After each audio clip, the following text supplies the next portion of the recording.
A couple small tips for our Lil Kaylee Bunny craft kit. After you're done painting, when you go to glue it together, you're gonna use your tacky glue to put a ring of glue right around here and set them right on top of your head. And again, that's gonna take about 10 minutes to set up. And then whenever you are putting on, this is your little wood heart base, you wanna make sure that the point of the heart is actually towards the back of the gourd, because when you put your glue here and set them on top, the front of the heart actually kind of looks like two little bunny feet.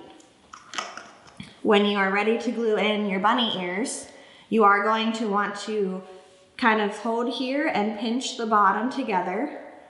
And you're going to want to test putting them into these holes on top of your bunny head before you actually glue them in. Make sure you like them. And then when you are ready to glue, you're actually going to either put glue right around here in the head to the bunny, or you're going to put glue right on the back of the ear to glue them in.